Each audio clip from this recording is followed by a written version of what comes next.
ఇవి పత్రికలలో నిన్నటికి ఇవాళ కనిపించినటువంటి మార్పు. మళ్ళీ రేపే మార్పు వస్తాయి. ఈ పత్రికలలో ఏమైనా మార్పులు వస్తాయా?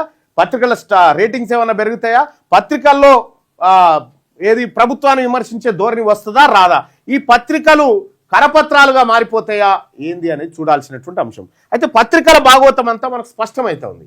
పత్రికల దుకాణం అంతా మొత్తం తెరిచిన కమ్మ అయిపోతా ఉంది. కాబట్టి పత్రికలు ఎటువైపు పోతా ఉన్నాయో ప్రజలకు క్లియర్గా అర్థమవుతా ఉంది. కాబట్టి ప్రజలారా, ఇదంతా మనకు ఎట్లా సాధ్యమవుతా ఉంది?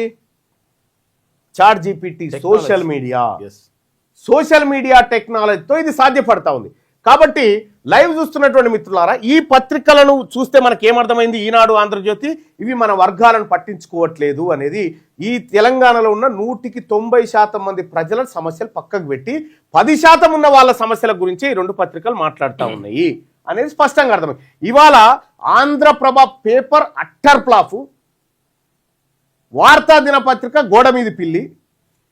ఈ రెండు స్పష్టంగా మీ బీసీ ఎస్సీ ఎస్టీల గురించి మేము రాయం, మీరు ఏం చేసుకుంటారో చేసుకోరని. సాక్షి దినపత్రికనేమో నేను ప్రజల గురించి రాయను, ప్రభుత్వాన్ని జోక్తా అన్నది. V6 వెలుగు దినపత్రిక సామాజిక గణాంకాలను ఇంకా దూకుడుగా తీసుకెళ్ళింది అని చెప్పి ఆర్టిఫిషియల్ ఇంటెలిజెన్స్, ఇదంతా సోషల్ మీడియా ద్వారా సాధ్యమవుతా ఉంది. సో ప్రజలారా, సోషల్ మీడియాలో ఆర్టిఫిషియల్ ఇంటెలిజెన్స్ అనేది చాలా ఇంపార్టెంట్. చాట్ జీపీటీ ద్వారా మీరు సమస్తం ఎవడన్నా కుట్ర కుతంత్రాలు చేసినా కూడా ఈజీగా పసిగట్టవచ్చు అన్నట్టు.